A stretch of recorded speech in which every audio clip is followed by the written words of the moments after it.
Hello to our friends joining us via recording. We are reviewing for the Unit number 2 exam. That exam is open now through tomorrow night at 11:59. So make sure to make a plan starting now for when you're going to complete that exam. I'll mention this too, I said it in the announcement last night, but if you have any issues while you're taking the exam, please contact Proctorio first. I cannot get you back into the exam. So if a pop-up happens to pop up on your screen during the exam, I can't get you back in. Proctorio will kick you out. I can't get you back in. So please contact them. For my friends with Macs, remind me, what was it that you said you needed to do with the Mac computers to make sure nothing pops up? Was it like, it wasn't airplane mode, it was something else. Put it on Do Not Disturb. Yeah. Perfect. Okay, so for all my friends that are going to take the exam on a Mac, please make sure it's on Do Not Disturb, because it will. I know I had somebody, at least 1 or 2 people in Unit number 1 exam that it kicked you out. So put it on Do Not Disturb. Nothing should pop up. You should be good to go. For this exam, and it's 65 minutes for the exam. Make sure that you're in a place with good, solid internet connection. Knock it out and call it good. All right, so one of the topics that we wanted to review today was how the process of translation worked. To help us review translation, I gave you probably the hardest application type question that I'll ask you about translation. So you've seen a question like this on your transcription and translation practice sheet, where I ask you about a different amino acid. I think on that sheet I asked you about the amino acid serine. So I wanted to mix it up a little bit, make us work a little harder today. Today in class, we're looking at the amino acid phenylalanine. To help us with answering this question, the first thing that I want to ask, we'll kind of take a step back here. When we talk about the process of translation, what's actually happening? Can you put it in as easy words as possible? What do I start with in translation? What do I end with in translation? Yeah, so when we're talking about translation, we start with a molecule called mRNA, and we turn it into a protein, into proteins. Now, proteins are just made out of amino acids. So when we do the process of translation and we're using our table that we see over here, all of these letters that we see on the side of each of these boxes, these are the amino acids that help us to build proteins. Proteins are big, long chains of amino acids. Here's a review question. I build a protein out of a bunch of amino acids. What's the name of the bond that holds the amino acids together? When I string them together in a line, what kind of bond attaches amino acids? Exactly, yes. So amino acids are connected to each other using peptide bonds. Let's write that down. Peptide bonds hold amino acids together. I abbreviated amino acids. Peptide bonds hold them together. As they're held together in a big long line, kind of like a string of pearls, if you will, what level of structure is the big long line of amino acids that are together? Yeah, that's the primary structure, the very first level of protein structure. It's the order that the amino acids go in. So when I do the process of translation, I am taking an mRNA message and I'm turning it into a group of amino acids. The order that those amino acids are in is the primary structure of my protein. That primary structure is held together by peptide bonds. That's how I get a functional protein. We just described how the process of translation works, but in your cell, we don't store our genetic information as mRNA.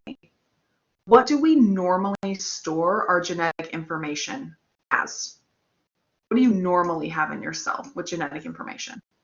Yeah, normally, what's a whole lot more stable is your DNA. That's where we store our genetic information. And those chromosomes, like we looked at in lab.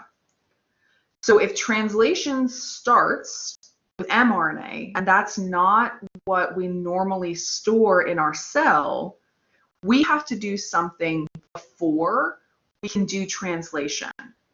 What happens before translation to get us ready to do it? What's that other process called? The other process that we learned about.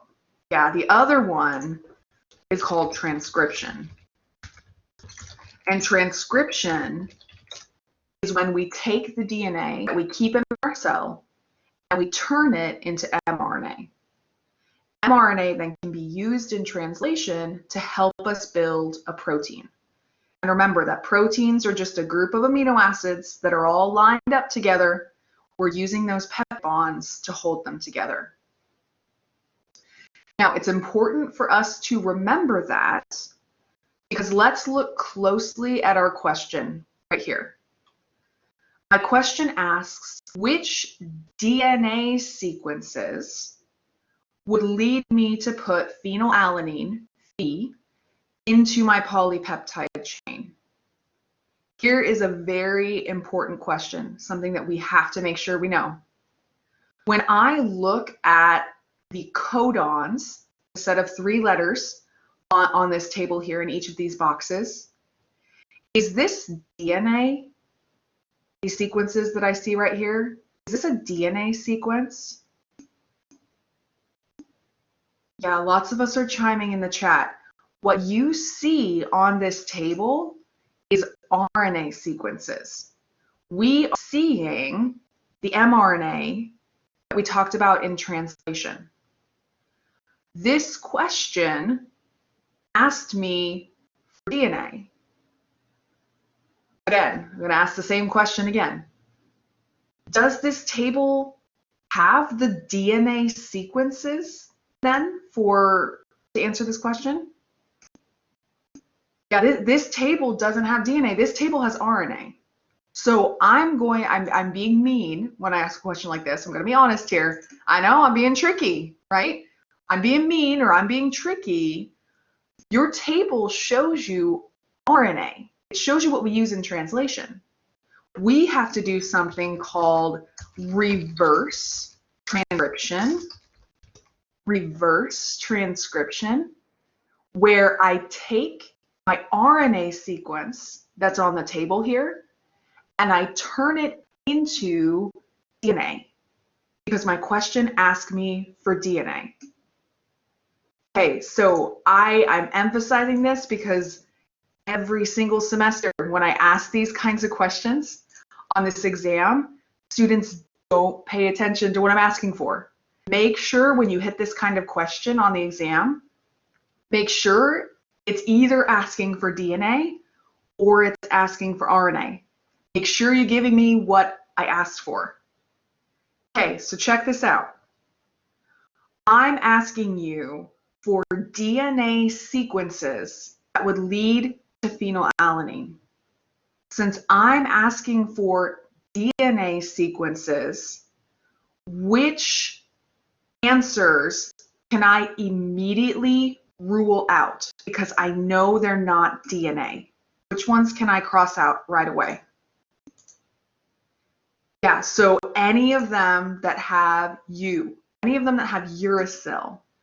Because remember, uracil is the base that I have in RNA. I do not have uracil in DNA. So anytime I've got U's, I can see it down here in F, I can see it here in D, and Jacqueline's totally right, I've got it here in B as well. Anytime I have a uracil, that is an RNA sequence. I do not have uracil in DNA. So if your test question asks you for a DNA sequence, right away, you know that you can mentally cross off anything that has a U. DNA never has a U. Okay, what does DNA have instead of U? Yeah, instead of U, DNA has T. Exactly. So instead of U, DNA has T. When I look at the answer choices that I have left over, these 3 do not have U's in them. So all 3 of these can be DNA. So what we look at now then is we need to look at these DNA sequences to figure out which part of my table they would be on. So my first sequence right here, my DNA sequence that I see is TAC. Remember when we were doing the process of transcription together that we make the complementary molecule or the complementary codon to what we see in that sequence. So anytime I have a T in my DNA, I'm always going to put in what letter in the RNA? If I've got a T, what comes there? If I put an A. If I have an A, I would put in a U, because remember, normally A would pair with T in DNA, but we're talking RNA now. So far we've got A, we've got U, and I've got a C here. What would go in that RNA to pair with a C? Yeah, G. Okay, so my first DNA sequence, when I turn it into an RNA sequence, the RNA sequence I get is AUG. Remember with my table over here, and by the way, I will give you this table on the exam. It's going to look exactly like this, so do not memorize this table. Total waste of time. Remember with this table, the first letter is my row. So here's my row that is for A. My second letter is across the top. It's my column. So here I'm in column U.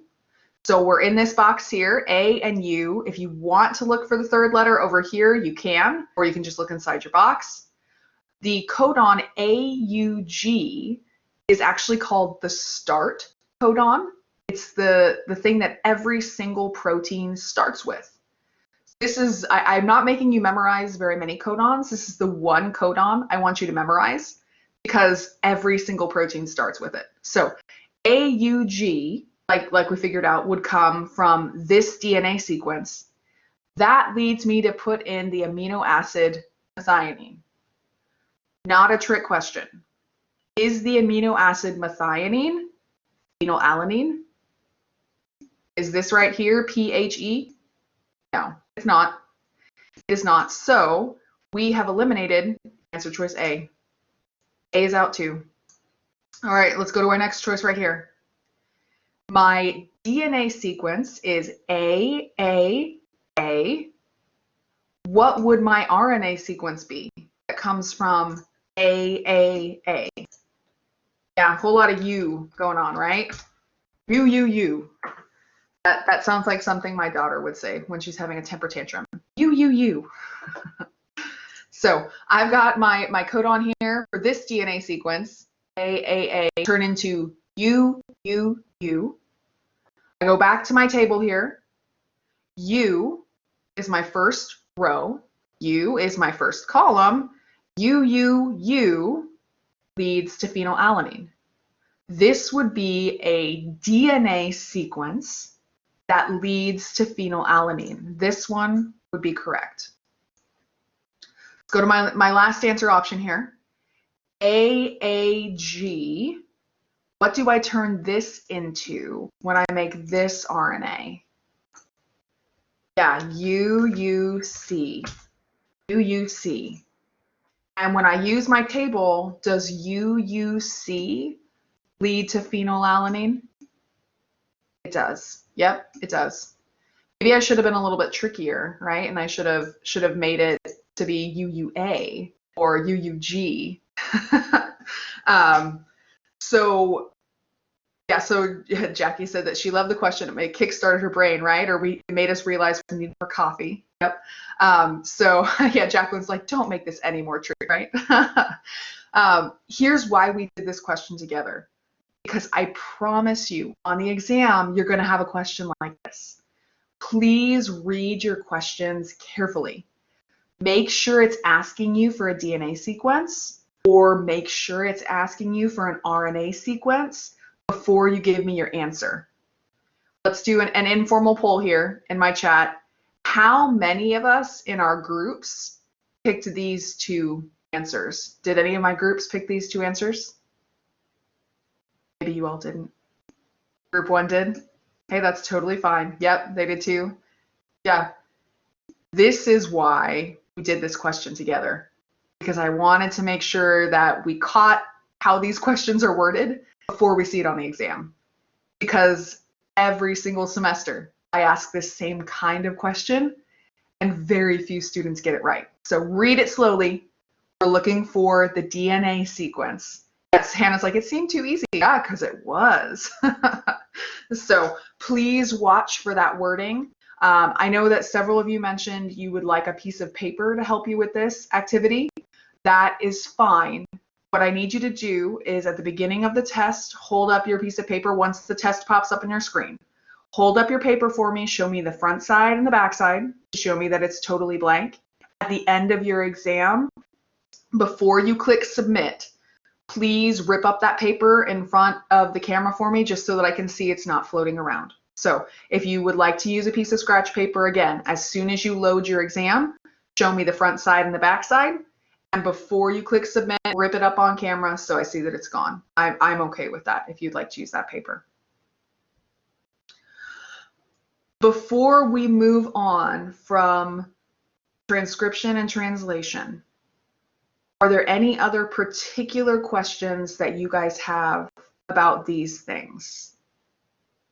Or shoot me an emoji.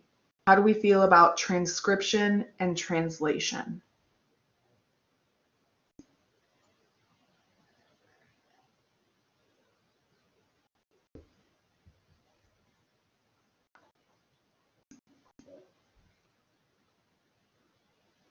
Yeah, so the question in the chat is if it's asking for RNA, the table is already in RNA, so we're just picking. Yes, that's correct. So we would prefer that question, right? That one would be, we wouldn't have to do as much work. If I ask you for the RNA sequence, that's what the table has on it. So all you got to do is just tell me what's on the table. If I ask you for the DNA sequence, I'm making you combine the processes of transcription and translation into your answer. So I'm being a little bit more tricky on you. But now you know what to look for. I'm pretty sure when that question is on the exam too, I tried to make it bold and make it underlined that I'm looking for DNA. I promise I'm trying to direct you to the right kind of answers. We just always read it really fast, right? And we don't watch. So make sure to check what that question says. Yes, Monica has a question. Sorry, what did you say about AUG? Did you say that's the start of every amino acid? Yes, so that's the start of every amino acid chain. The first one that we put into every single protein that we build is AUG.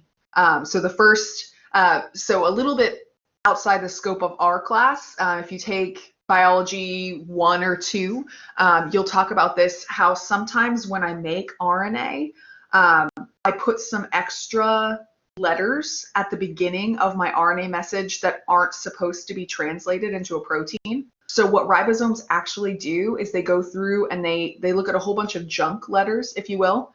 They're scanning for AUG. When they see AUG, then they start doing translation. Any sequences that I give you on the exam, I'm always going to start them with AUG. I'm not going to be tricky like that. But know that technically before I hit the start codon, there might be some other letters up there that my ribosomes just ignore, basically. This is the one they're looking for to tell them that it's time to begin. Hey, corollary question to that. Some of my codons on the table here are stop codons. Help me out in the chat. What happens when a ribosome hits a stop codon? What happens there if I hit a stop codon?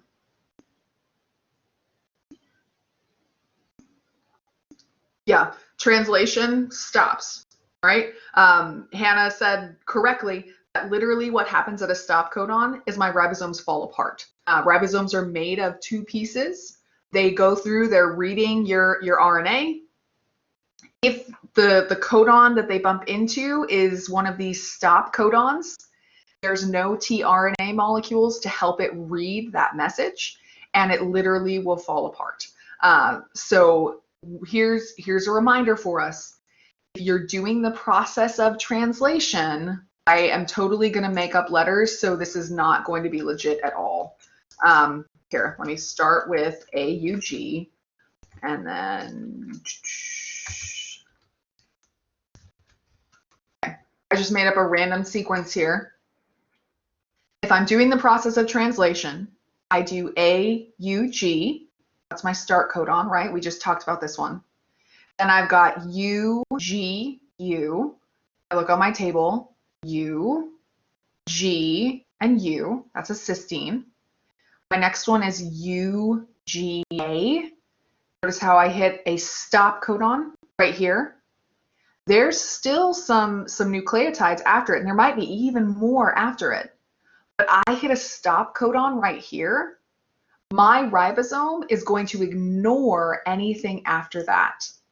So keep in mind when you're working on translation problems, whenever you hit a stop codon, that is the end of the road. We do not translate any farther. So no more amino acids added. If you have not already, please make sure to do that transcription and translation practice sheet, because there is a question on there that's like that, where we hit a stop codon in the middle of the sequence and then we stop and we're done. Yeah, so the question in the chat is, if we have something like that, we just leave it blank. Correct. I believe, I'm trying to remember how I phrased it. Either you leave it blank, or there might be a thing in parentheses that says no amino acid. So if we hit a stop codon in the middle of the sequence, look for a little thing in parentheses that says no amino acid, or no translation, or something like that. I apologize, I don't remember off the top of my head, but yeah, just be checking for that, or it might be that you leave it blank. Read the directions. I apologize. I don't remember for sure. I know that's not helpful, but just be checking for that. Don't keep translating, because translation's not going to happen after that point. Any other translation questions?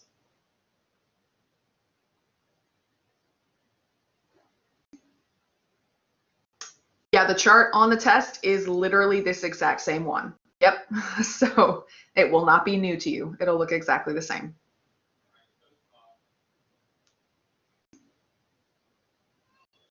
Yeah, Michaela asked in the chat if AUG is the only start codon. That is correct. Yes, the only start codon.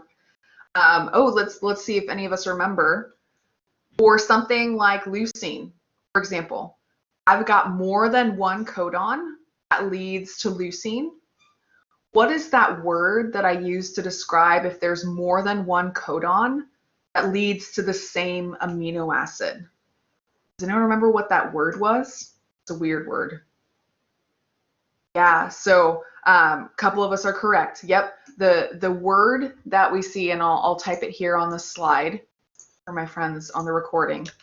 The word is called degenerate. Degenerate. So what that means is that there's more than one mRNA sequence that leads to the correct amino acid getting into our protein. Remind me in the chat, is it good or bad that our genetic code is degenerate? Is that a good thing or a bad thing? Yeah, that's a really good thing. Why is it good that my genetic code is degenerate? Why is that a good thing? Yes, Christina's remembering. It's degenerate with that thing called the wobble base. Yeah, so the reason that it's good to have our wobble base, the reason that it's good to have more than one codon that leads to the right amino acid, is because it leaves a little bit of wobble room for errors. Meaning I can have a CUU, or if for some reason RNA polymerase accidentally makes CUC, or it actually accidentally makes CUA, as long as I only change that last base, that thing called the wobble base, if I only change that one, I'm still going to end up with the correct amino acid. So the fact that the code is degenerate is a really good thing. It means that if we somehow get a mutation, we're still going to end up with the same amino acid, or at least there's a chance that we will. It's not always going to happen, but there is a chance that we might still end up with the correct amino acid. Nicole asked about denatured. That's another protein word. Denatured actually doesn't have to do with this. When we talk about a protein that's denatured, what's going on with denatured proteins? What are some of the things we know about denatured proteins?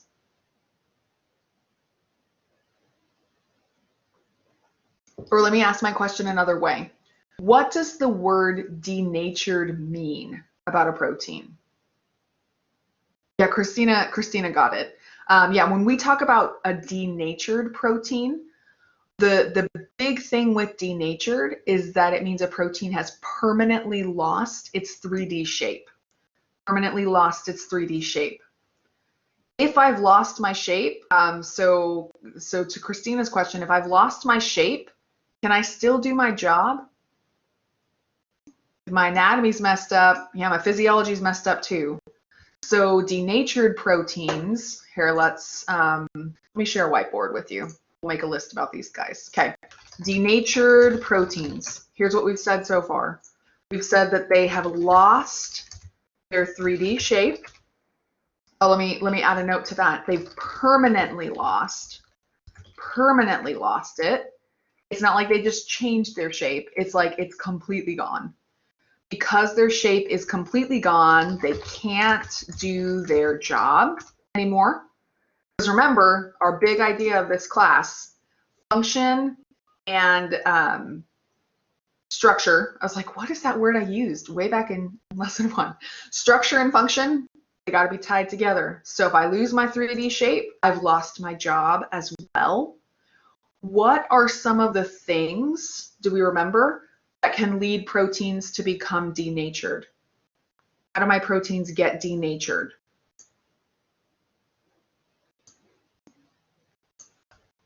How this happens. Let's see what we say. Yep, so one of the things that can cause a protein to denature, the one that you see in your day-to-day life, is heat. When we add heat to an egg that we're frying on the stove, we denature the proteins. That's why the egg goes from being clear to becoming white. Yeah, we can have an issue with pH being too high or too low.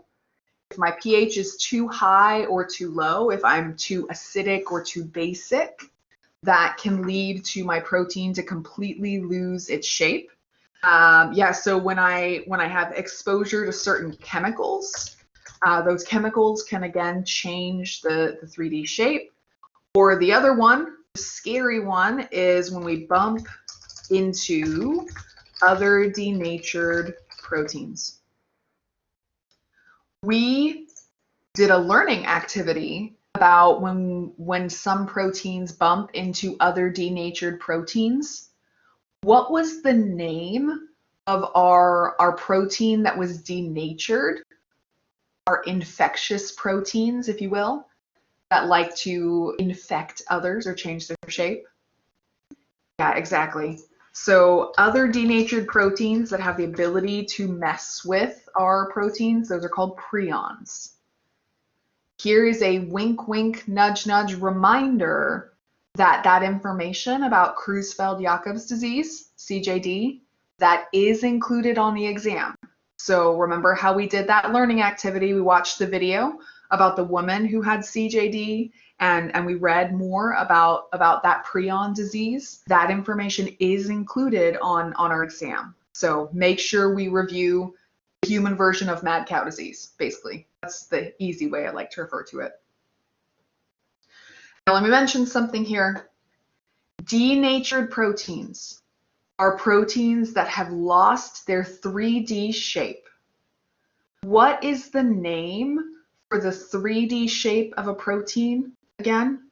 What level of structure is the 3D shape of a protein? Yeah, 3D shape is called the tertiary structure of a protein. Denatured proteins have lost their tertiary structure. What do we think? Have denatured proteins lost their primary structure? What do we think? What is primary structure again? We just talked about tertiary structure. What's primary structure?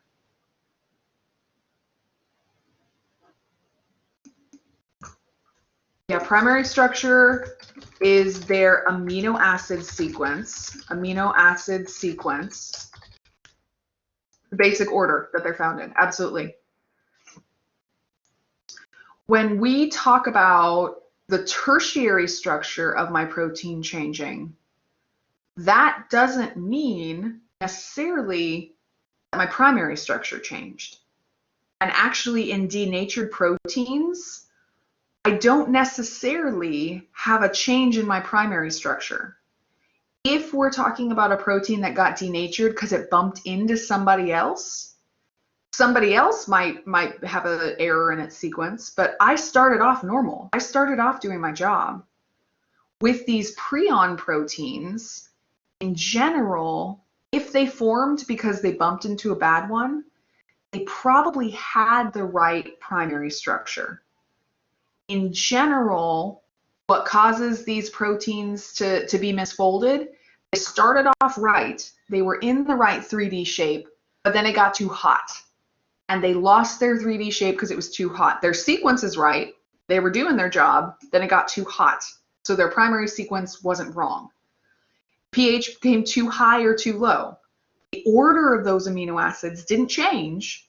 It's just the 3D shape, the way they interacted with each other. Or some chemicals that they bumped into probably didn't take out an amino acid or add an amino acid. It just changed the way that they were interacting with each other. When we talk about a denatured protein, unless we're talking about the genetic form of Creutzfeldt-Jakob's disease, the hereditary form, in general, denatured proteins do have the correct primary structure. We made them correctly, it's just something else caused them to fold incorrectly. So I'm looking at my chat here. So tertiary structure is the 3D folding that includes the secondary structure, but it also has the functional groups. Yeah, so here I pulled a picture of tertiary structure, the one from your notes packet. Let me pull that up here on the screen.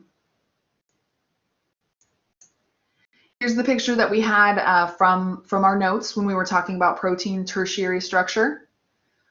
When I mentioned secondary structure, because my question in the chat asked about secondary structure, there are two kinds of secondary structures. What are those two secondary structures again? What are their names? Yeah, so one of them is called an alpha helix. The other one is called a beta sheet. We haven't done nearly enough drawing as a big group yet today. So up above my pointer up here, there's a little pencil. I want you to click on the pencil, and I want you to circle for me where you see an alpha helix. So click on that pencil above my pointer here and circle for me alpha helices. Where is the alpha helix? Perfect. Yeah, so remember when we were talking about an alpha helix, I told you guys to kind of think about it like the ribbons that you would put on a present. So those curling ribbons. So when I'm looking at my alpha helix here, I've got this twisting pattern that I see up here, or I've got kind of the beginnings of a twist that I see up here. Those are secondary structures that we see there. So the curling structure, secondary structure. Ooh, let's see if we remember. What kind of chemical bonds leads us to form these alpha helices? Or the beta sheets, for that matter. I'll clear it off so we can see those beta sheets back there as well. What kind of chemical bond forms these two secondary structures? Yeah, absolutely right. It's hydrogen bonds. So hydrogen bonds hold these alpha helices and beta sheets together. When we're doing an alpha helix, we're going to go between chains that are a little bit farther away. The way that a beta sheet folds, they're really close together and kind of flat. So hydrogen bonds give us this secondary structure that we see here. Hey, by the way, hydrogen bonds, hydrogen, friendly reminder that the chemical abbreviation for hydrogen is H. When we talk about pH, that's the level of hydrogen that we have. So if we are acidic, we're going to have a lot of H floating around, messing with my hydrogen bonds. If we are basic, we're going to have a little H floating around. Having a little bit of H is less of the problem than what the thing that H usually interacts with. What H usually interacts with is OH. Oh, here. Oh, that's ironic. OH right here, hydroxyl group. If I only have a little bit of H floating around, I've got a lot of OH floating around, which is what basic means. This is also going to mess with those hydrogen bonds. So when we're talking about a denatured protein that's denatured because of pH, that's going to be an issue with the hydrogen bonds that hold these secondary structures together too.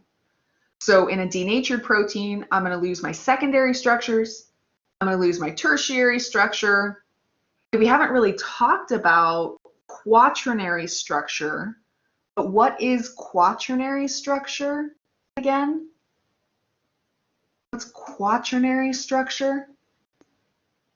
Yeah, quaternary structure is when I have more than one amino acid strand that are interacting with each other.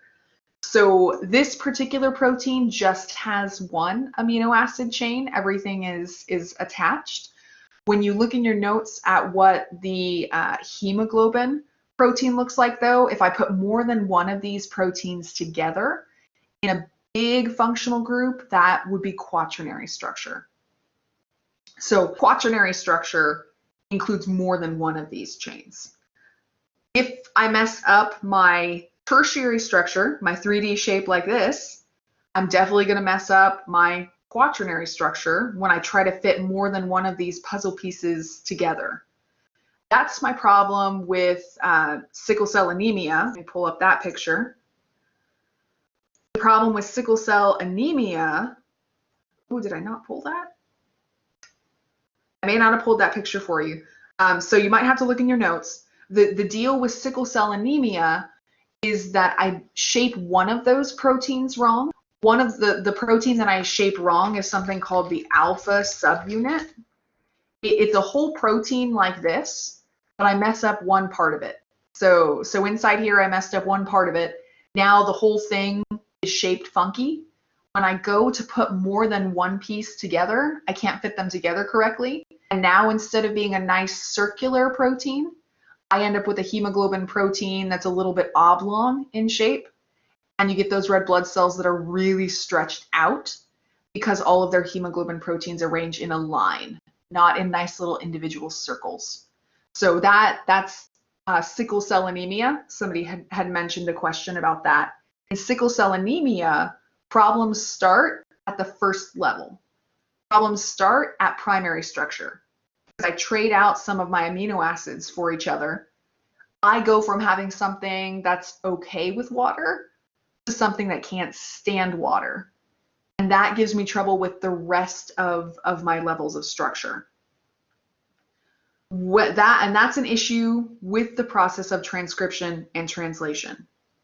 But to circle back to what we were talking about before, a protein that is denatured, it starts with the right sequence, it starts with the right structure, but I do something at the secondary level or I do something at the tertiary level to make it lose that 3D shape. A denatured protein is different than a protein that was formed because of a mutation. So sickle cell anemia starts at the base level. That's the problem. With a denatured protein, I started right, my sequence is correct and something external, something from the outside, changed it. I need you to help me in the chat. What questions do we still have?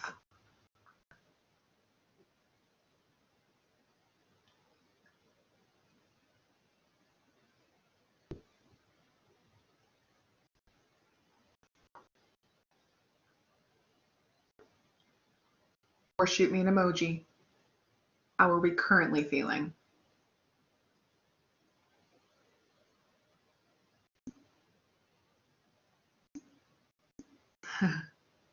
Hannah's covering or Ariel's covering her eyes. Yep, Hannah found the cricket. We're definitely having some crickets here.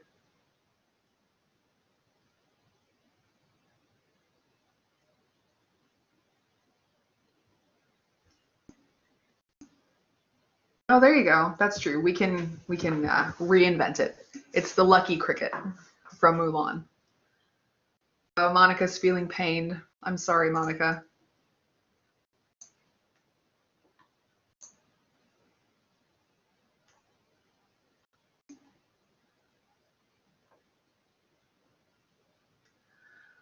So Christina asked a good clarifying question. She asked, so sickle cell anemia starts off with a mutation in the primary structure. I might reword that actually to say a mutation in the DNA that leads to a change in the primary structure. But that's correct. So sickle cell anemia starts with a primary structure problem. The sequence of amino acids is wrong because the DNA sequence is wrong. A denatured protein is not caused because of a mutation in the DNA. We start off with the correct amino acid sequence. It's just we bump into something in our environment that is incorrect. So yes, in general, denatured, we're not going to have incorrect primary structure. We started correctly. We ended up wrong because we bumped into somebody or something, a chemical, heat, you name it. Yeah, you're good, Christina. I know you had to type fast.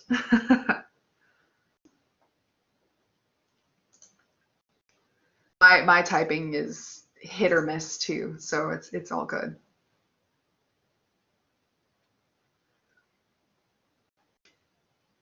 One last thing I'll mention here.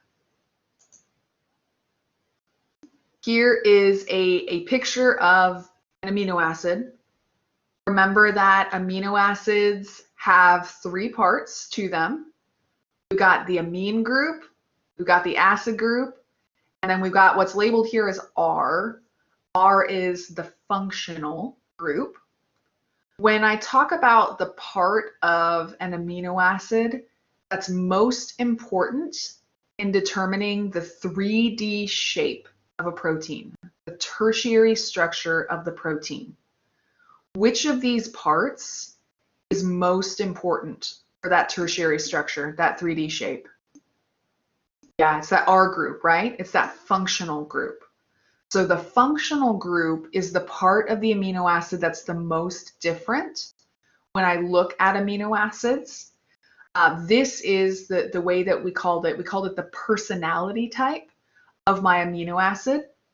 So with each of our amino acids, there are 4 different personality types that they can be. I answered this question via email multiple times, so let me make sure I answer it here in person. Again, I, under no circumstances, will ask you to look at the chemical structure and tell me if it's nonpolar or polar or negatively charged or positively charged. I 100% promise I will not do that to you. So you can completely and totally ignore the chemical structures of these amino acids if you want to. I just included them to show any of my chemistry-minded friends what they look like. I promise you, you don't have to use this on the test. But here's what we do need to know. We need to know if I tell you that the amino acid alanine is nonpolar, what does that mean about how alanine feels about water? How does alanine feel about water? Yeah, it's afraid of water, right? The word that we used in unit number 1 is hydrophobic. Hydrophobic. If I tell you that an amino acid is nonpolar, you should know that it's hydrophobic. If I'm hydrophobic, I do or don't like to be by water. Hydrophobic things do or don't. Yeah, they don't like to be by water, right? That's what hydrophobic means. I'm afraid of water. Don't make me go by what I'm afraid of. We're not doing exposure therapy here, right? That's my husband's job. My husband, the therapist, he can do the exposure therapy stuff. But when we're in anatomy, we're afraid of water. We ain't going near that water, right? So if I tell you that alanine is a non-polar amino acid, all you need to know is whatever its functional group is, which happens to be this little guy right here. This is called methyl for any of my organic chemistry friends. This methyl functional group right here, not digging water, doesn't want to be by water. I'll tell you alanine's nonpolar. You tell me that it's hydrophobic, or you know it's not going to be by water. I tell you that serine is polar. How does serine feel about water? If serine's polar, how does serine feel? Yeah, serine would be hydrophilic, right? Hydrophilic. It actually would like water, right? It has no problem being next to water because it's polar, just like water is. Hey, what about something that has a positive charge or a negative charge? How do they feel about water? If I have a fully positive or fully negative, how do I feel about water? Any guesses?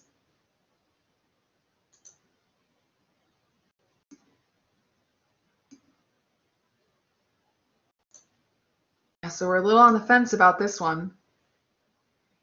If I'm fully negative or fully positive, I'm basically like an ion. Do ions like water? Can ions be around water?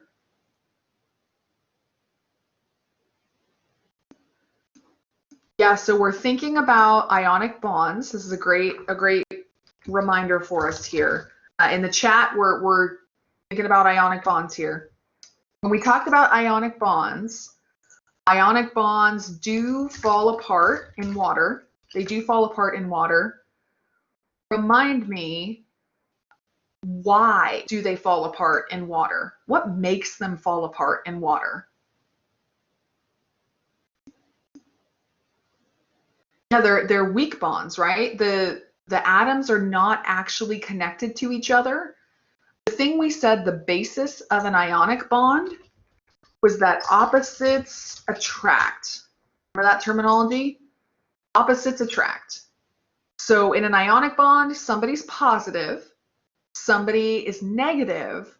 The only thing that holds them together is the fact that somebody's positive and somebody's negative.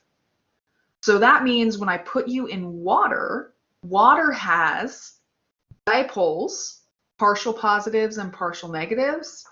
When I put you in water with other opposites to attract to, suddenly I'm not so attracted to you anymore. I found some other things that have a charge that's attractive too. So ionic bonds fall apart in water because there's other charges there. Hey, if I fall apart in water, I'm completely surrounded by water. I'm attracted to the dipoles in water. Do you think that means I'm hydrophobic or hydrophilic? If I like water's dipoles, if I like them. Yeah. If I like water's dipoles, which my positively charged and negatively charged amino acids do, they like water's dipoles, these are going to be hydrophilic amino acids as well. So if I tell you that we've got a positive charge, if I tell you that we've got a negative charge, in your mind, that should tip off for you, this is a hydrophilic amino acid as well. Remember, Water has dipoles, meaning it has partial positives, partial negatives. With those dipoles, then, it's able to attract things with a full positive or negative charge, or with a partial positive or negative charge. That's what polar means, right? Polar means I've got dipoles too. So with these amino acids, do not memorize their structures. Do not memorize which group they go into. Do memorize that nonpolar means hydrophobic, and that polar means hydrophilic, and that charged, positive or negative, means hydrophilic. Hey, I say to memorize that, but I think we already did, right, for unit number 1. So this shouldn't be new. Nonpolar, hydrophobic, polar, hydrophilic. Hopefully it's just a review for us. We can use those descriptions to help us. Here's another question I got a lot via email. To help us predict where amino acids would be found in the cell or in the membrane. When I look at the membrane, remember that it's the phospholipid bilayer, 2 layers of phospholipids. This middle part inside here with those tails, what are the words that we use to describe this middle part in here? How would we describe this middle part? How it feels about water. Okay, so it's hydrophobic, which also means it's nonpolar. Yep, there we go. Okay, this middle part is nonpolar or hydrophobic. These outer parts here that are extracellular or intracellular, cytoplasmic, these guys are touching water, which means they need to be okay with water, right? Yeah, so they got to be hydrophilic. They've got to be polar. When I look at proteins, there are proteins that are called transmembrane proteins. When I look at transmembrane proteins that go from one side to the other side, I can use the chemistry of the plasma membrane to tell me what groups these amino acids that are in it fall into. So here in the middle, these were my lipid tails. Remember from unit 1 that this was the bouncer. This is what decides what can get in and out of my cell. So you better believe if you are an amino acid and you live inside this place where the bouncers are, you better match those bouncers or they're going to kick you out. You can't stay. So when I look at my pictures here of these proteins, the parts that are here in blue are going to match the chemistry of these parts right here. Remind me again in the chat, what were those 2 words for my tails? What's the 2 words for the tails? Chemistry, I should clarify. That's a vague question. Yeah, so the first thing with my amino acids the first thing with those tails, we said they were non-polar. The second thing we said was that they were hydrophobic. Type those for us. If you live with the non-polar hydrophobic parts of the membrane, you are non-polar and hydrophobic as well. So these amino acids that are in the membrane are non-polar or they're hydrophobic, both ways I could describe it. When we're talking about the amino acids that live in the inside or live in the outside of the cell, these are ones that are constantly being exposed to water. So we'll call them, oh goodness, I'm going to call them magenta. I can't tell what color that is. Magenta amino acids. These guys are going to be the opposite of the blue ones. They're going to be polar or they're going to be hydrophilic. They have to be these things because these amino acids are constantly touching water. Remember that we've got water inside the cell. What's the name of the watery fluid inside a cell? Yeah, that watery fluid on the inside, we called that cytosol, right? And then we had a whole bunch of different fluids that were on the outside, right? Say that the fluid here on the outside of my cell, say that that fluid is plasma. Which kind of cell would this be if the fluid out here is plasma? If plasma is my extracellular fluid, what kind of cell am I looking at? Yeah, so I'm looking at a blood cell. Because remember, plasma was that fluid on the outside of cells that are found inside the blood vessels. So I could have watery plasma out here. I could have watery interstitial fluid out there if I'm talking about a cell that's just found in some kind of tissue. I could have watery lymph if we've got an immune system cell, for example.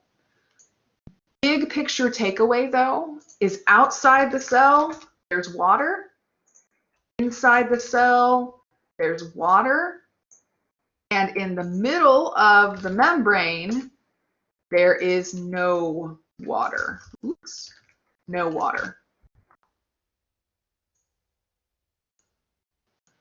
So when you see that learning objective that asks you to use the chemistry of the plasma membrane to predict which kinds of amino acids are found in various places, here's what we're talking about here. So remember, the middle of the membrane is nonpolar. The outsides of the membrane are polar because there's water outside and there's not water in the middle. Now that learning objective sounds scary, but I promise it's not. How do we feel about proteins overall?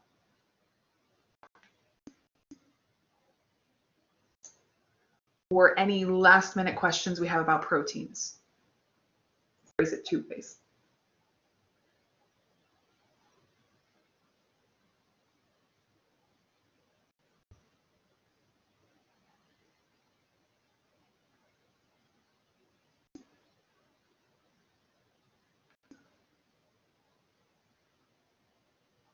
Okay, so Ariel asked a question. I'll put this one to the class. What would we say that enzymes do? What are some thoughts to the class? What enzymes do?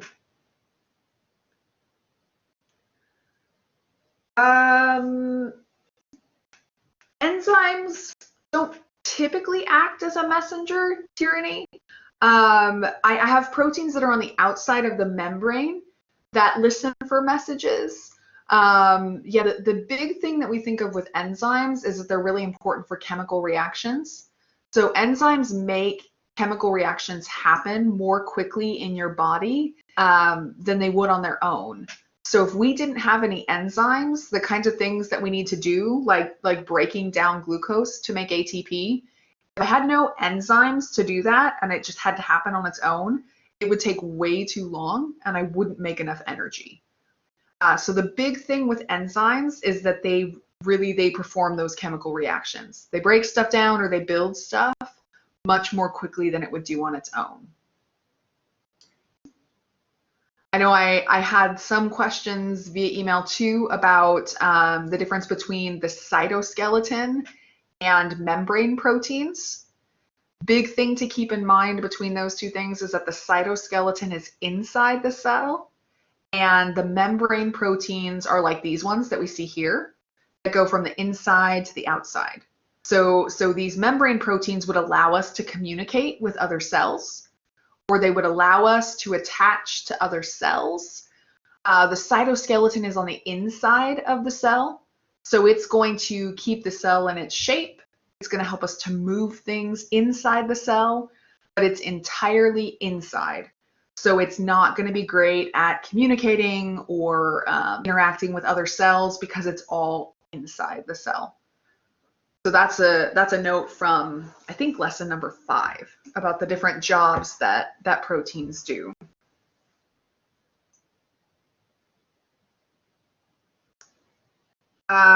So the question in the review assignment about what a messenger was, and the answers were membrane, enzymes, or cytoskeleton.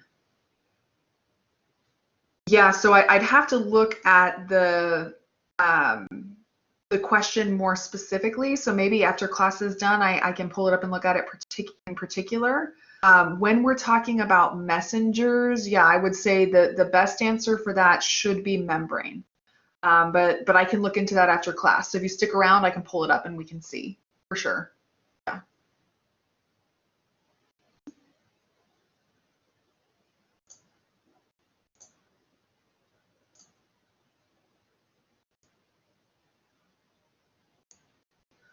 All right, I want to make sure that we have enough time to talk about feedback loops and hormones. So I'm going to switch gears a little bit. We really hit the protein stuff. Hopefully proteins are clearer for us. If not, I'll mention that we do have recordings from live sessions too. If you check out the descriptions of those lessons, it does tell you too what topics we covered. So if there's a particular topic that you're trying to study a little bit better, check out those descriptions to figure out which day to watch. I do want to dive into our feedback loops though, and our feedback loops actually apply to the hormones that we use in the skeletal system as well. Let's see if we can figure it out here in the chat. When I talk about parathyroid hormone and calcitonin, do I use those in a negative feedback loop or a positive feedback loop in the body? Any guesses?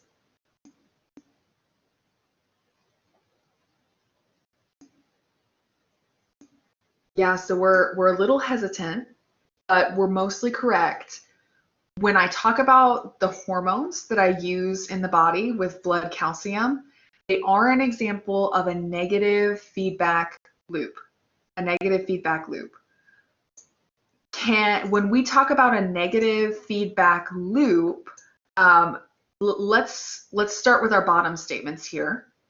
When I talk about a negative feedback loop, this part negative here gives me an idea of how I respond to my stimulus.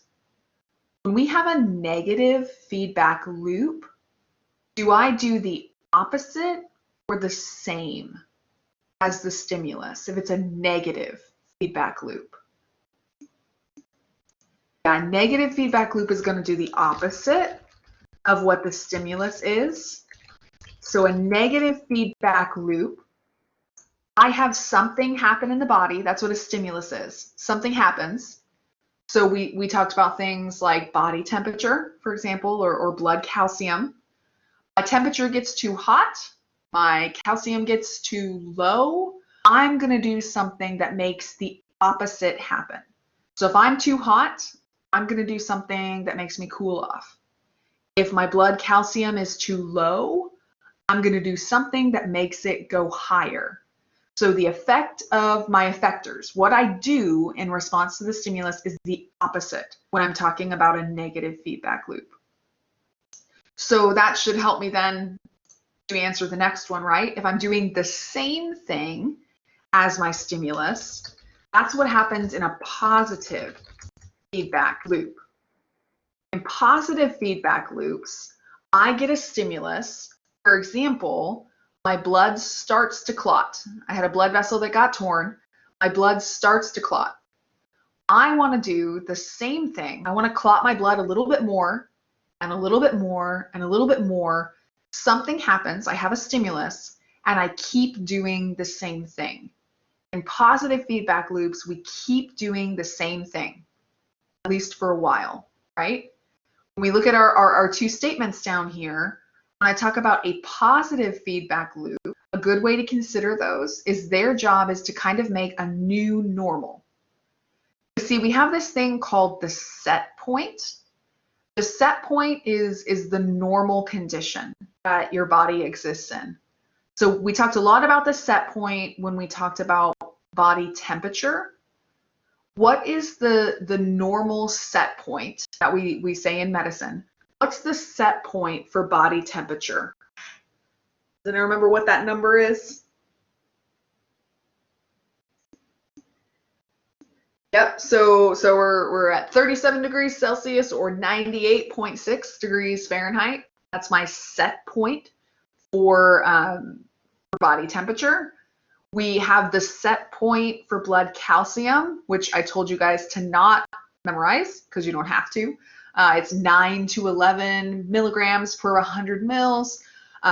Set point is normal. When we're doing a positive feedback loop, we make a new normal. And positive feedback loops, I'm going to add that to our list down here. I'll be honest with you, positive feedback loops are actually not that common in the body. And think about this. Most of the things in our body have a set point that we want to keep them at.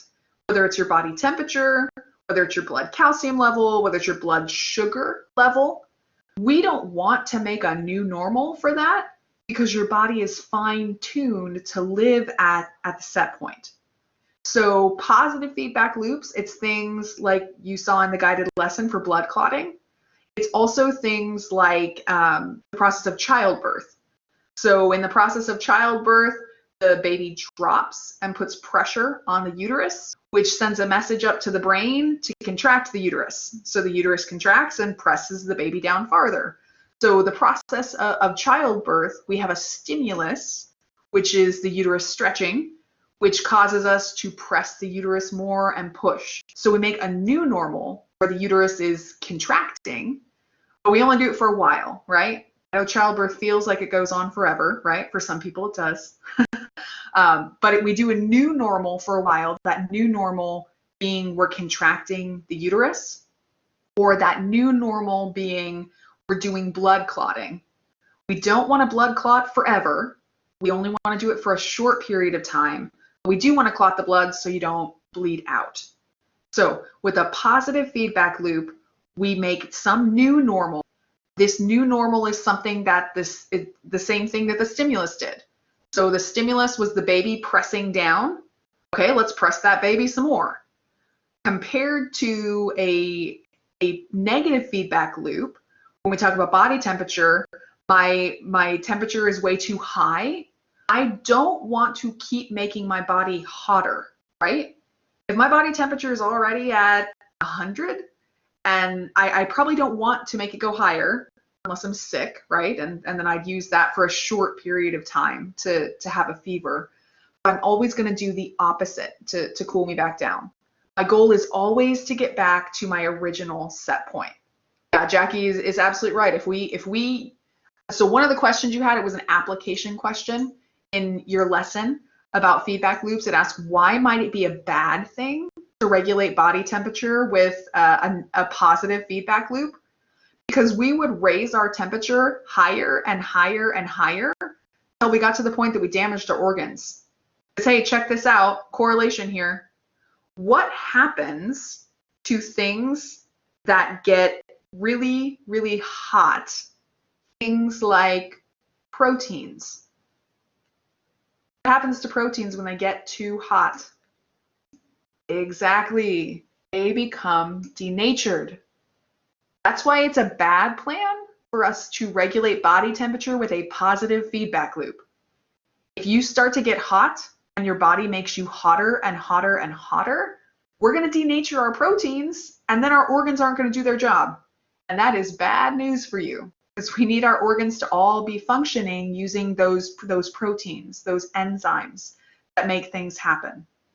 So when we talk about a negative feedback loop, they do the opposite of what the stimulus is that's happening in the body.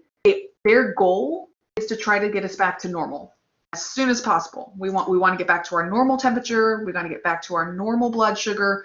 Whatever it takes to get back to normal, that's what negative feedback loops do. When we want to do the same thing as what happened, so when we want to keep blood clotting, when we want to push that baby out, we're going to do a positive feedback loop. That's going to help us set up a new normal, a loop that goes on for a while until we can go back to our original normal. So some differences here between positive and negative feedback loops. Let's go up to our top two statements here. First statement asks us about a control center. When we talk about a control center, what does the control center do? What's the function of a control center?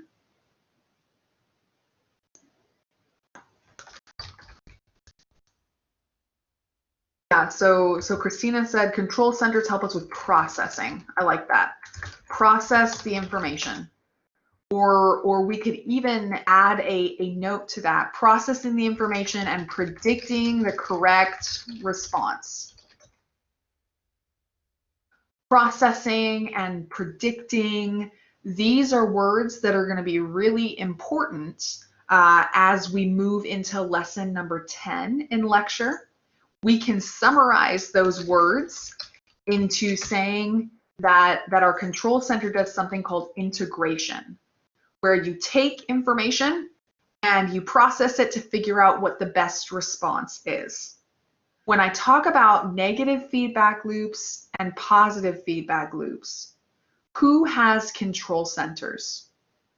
Who does integration?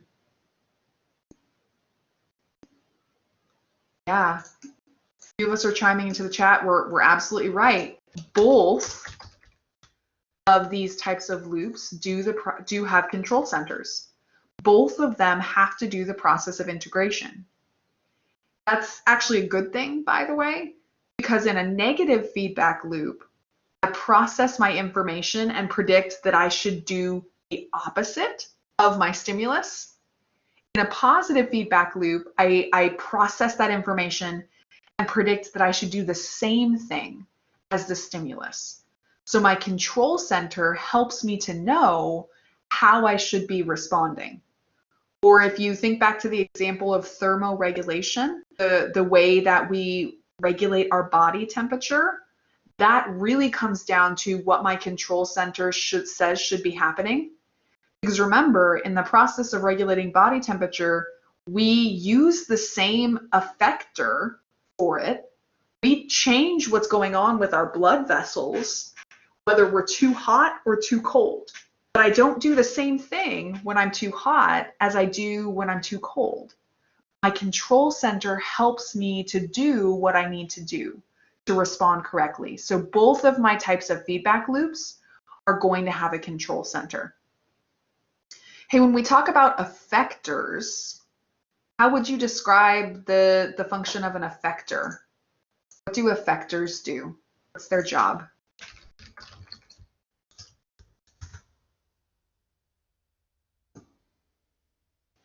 Yeah, I like the way Nicole put it. They make a correction, or they get us to the set point that we're going for. There, they actually do stuff. Hey, here's the easiest way that I like to think about effectors. Effectors have an effect, make something happen, right? So they're making our correction. They are getting us back to our set point. They're what helps the body get to whatever we're trying to get to. Which of my kinds of loops have effectors? Who's got effectors? Yep, this is going to be another statement where they both have effectors. They both have effectors to get things done. Absolutely. So both of them have processing centers. Both of them have effectors that get stuff done, that have an effect. What effect they have is opposite.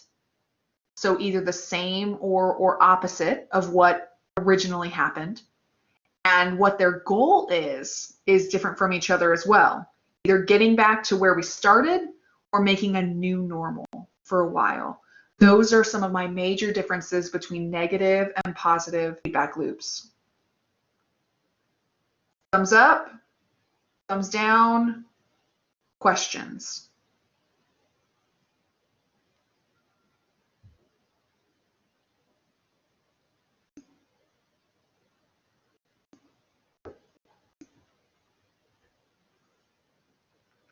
Welcome, Ariel. Glad it's helpful. Gloria, that looks just like my cat. For my friends who've been here in office hours, do you remember what my cat's name is? Yep, my cat is Adenine. as in A in DNA. For any friends who are new to office hours, I have a cat literally named after a DNA base. If you didn't know that I was weird, you now know for sure that I'm weird.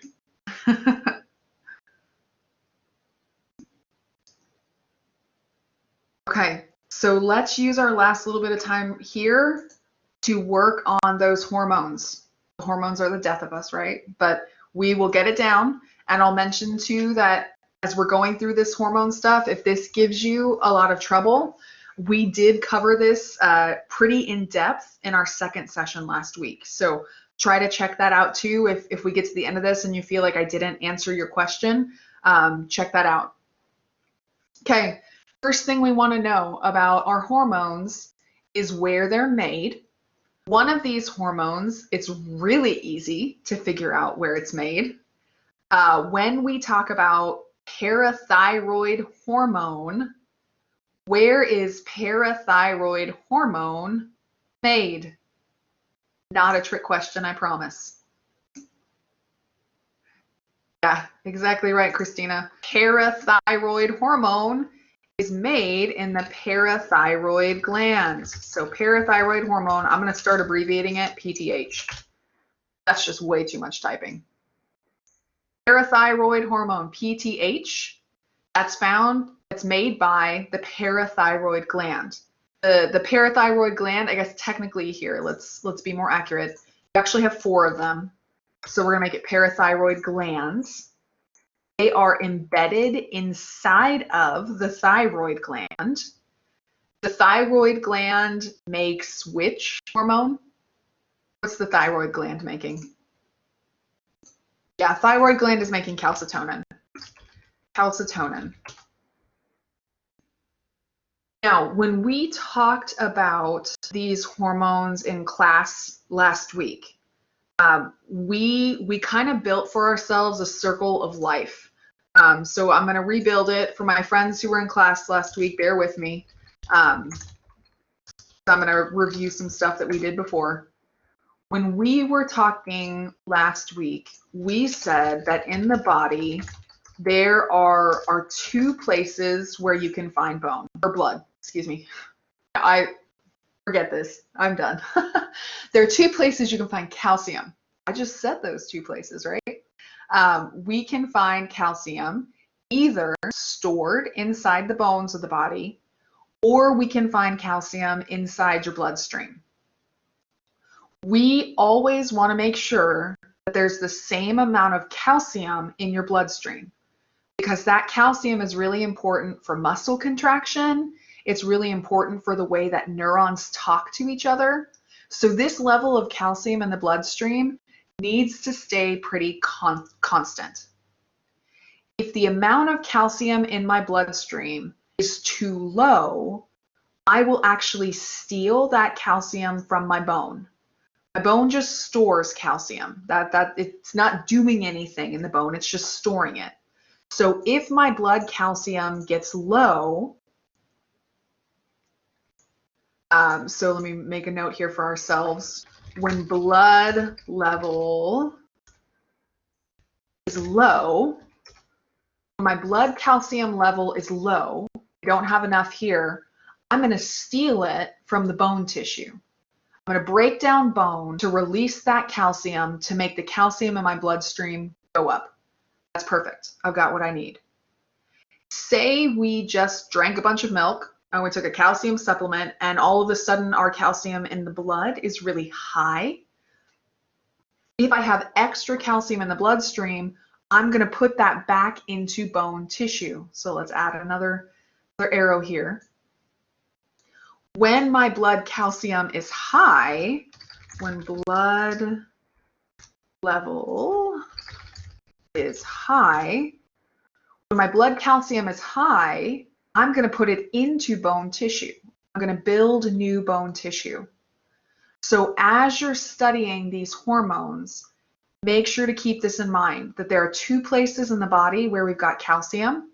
We've got it floating around in the bloodstream, and we've got it stored in bone.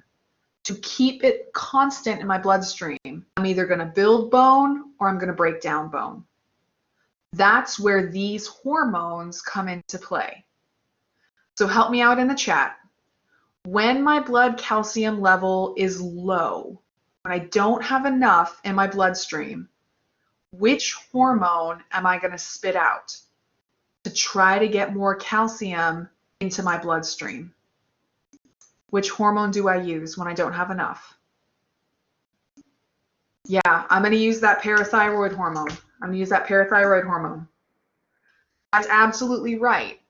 What parathyroid hormone does is that it activates osteoclasts. It activates osteoclasts. Yeah, so Tyranny predicted where we're going next. Osteoclasts are bone breakers. When the level of calcium in my bloodstream is low, I spit out the hormone parathyroid hormone. This is a message that goes to my osteoclast cells and tells them, hey guys, do your job. I need your help. I need you to break down bone so that calcium in the bone can go into the bloodstream. So the corollary statement that we could add to describe parathyroid hormone, when I spit out parathyroid hormone, what ends up happening to my blood calcium level? Does parathyroid hormone make blood calcium go up or go down? What happens to blood calcium? Yeah. So the other statement we could add is, I make blood calcium levels increase. That'd be the other statement we could say about parathyroid hormone. I make blood calcium levels increase. The way that I do that is I tell my bone breakers to get active. They break down the bone tissue, and that calcium that's there goes into the bloodstream. Okay, so if I release parathyroid hormone, my blood calcium level is low, I must release calcitonin when my blood calcium is high. So my last statement here, we're releasing calcitonin. Calcitonin. Now, calcitonin is a little bit tricky. Let's talk this out in the chat. Calcitonin is a hormone message who talks to which kind of cells? Who listens to calcitonin? Exactly. Osteoclasts still listen to calcitonin. Yeah, so some of us are a little bit mixed up here. Calcitonin still talks to osteoclasts. Where's my typing here?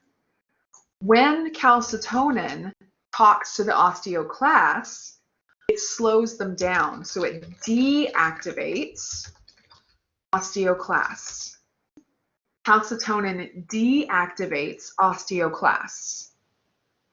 The analogy that we gave for this when we were talking about it in class, think about when you're at your job, how you're just doing your normal job, getting things done. And then there's one day that you're assigned to work with that coworker who like never does their job and spends their entire shift on their phone. It makes it look like you're working super hard, right? Because they're not working at all. So here's what happens when we spit out calcitonin. Normally, osteoclasts and osteoblasts, switch colors here. Normally, osteoclasts work at the same rate as osteoblasts. We haven't talked a lot about osteoblasts today. Can you remind me what osteoblasts do? What's the job of osteoblasts again? Yeah, those are my builders, absolutely. Okay, so normal scenario, osteoclasts, my breakers, work as fast as my builders. So when we spit out parathyroid hormone activates those osteoclasts. What happens is those osteoclasts are working a lot faster than my osteoblasts. I am breaking down bone faster than I'm building it. That helps me to increase the level of calcium in my bloodstream. When I spit out calcitonin, what happens is my osteoclasts get the message to slow down. So my osteoclast activity is now lower than my osteoblast activity. Not because the osteoblasts are working any harder, they're working normal. My osteoclasts are slowing down. They're not doing their job anymore. If they slow down and these guys keep working at the same rate, I'm not adding new calcium to the bloodstream. I'm just stealing it from the bloodstream to make new bone tissue. So when we talk about what calcitonin does to the level of calcium in the blood, calcitonin decreases blood calcium. I make blood calcium levels decrease.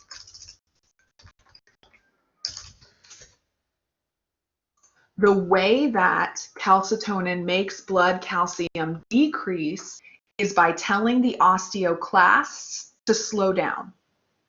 If I'm not adding new calcium to the bloodstream, but I'm still taking it from the bloodstream, the level that's in the blood goes down. That's the way that calcitonin decreases blood calcium. So we got one statement left, right? Which of these messages talks to osteoclasts? Which hormone did we say talks to osteoclasts? Yep, here's another example of both. Another example of both. Both of these hormones talk to osteoclasts.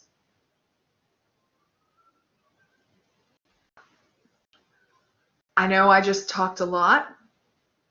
For some of us, this is very new because we hadn't heard some of these analogies before. What last minute questions do we have about this?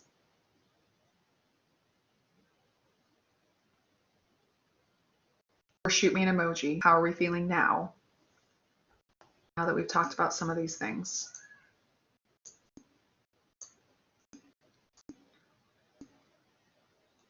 I feel like it's been a couple of days since I gave you guys a penguin, a couple of sessions since we had our penguin.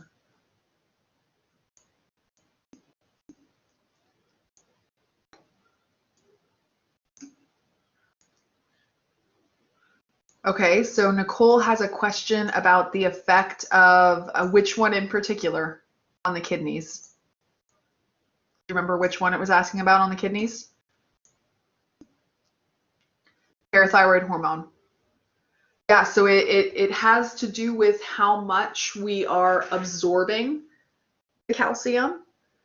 So when we need more calcium, another way that I can get calcium is I can make sure that I don't lose as much in my urine. So parathyroid hormone also helps me to retain calcium from my urine. It also helps me to absorb more calcium from my food. So in addition to breaking down bone tissue to get rid of the stored calcium that I have so I can access it, I will also try to keep more of it around.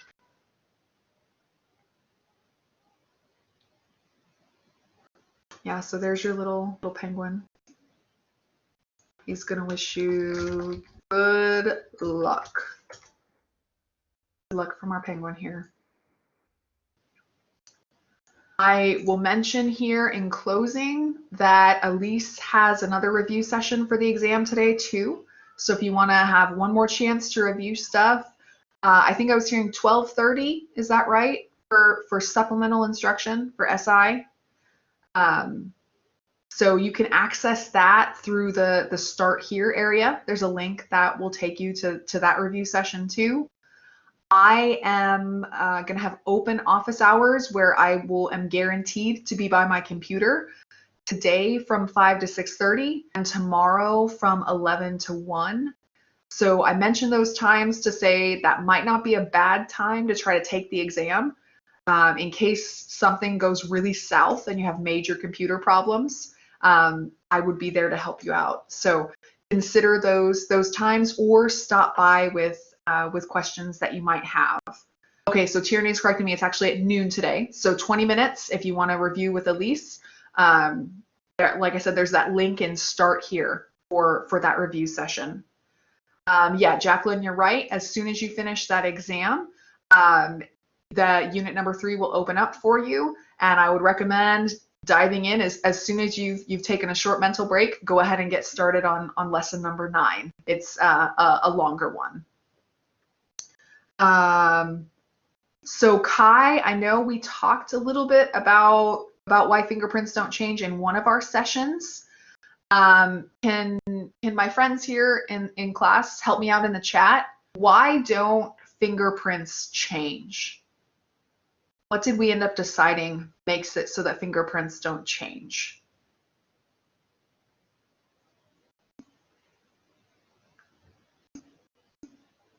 Yeah, so Jacqueline is totally right. When we're talking about what causes the fingerprints, it's because the fingerprints actually start in the dermis layer of the skin, not the epidermis layer. So remember from reviewing the skin, we have those things called dermal papillae and epidermal ridges.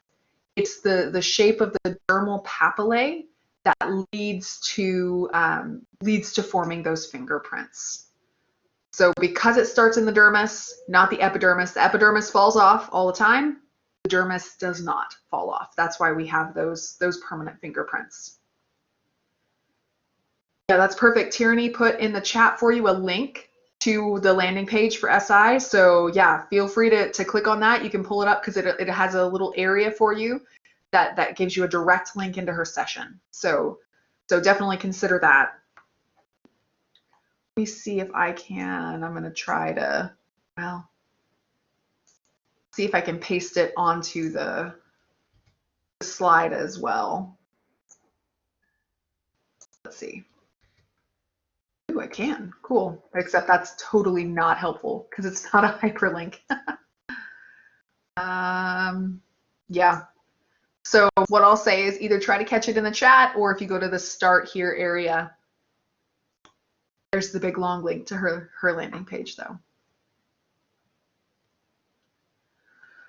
All right, if there are not any other particular last minute questions, I'm gonna go ahead and stop the recording.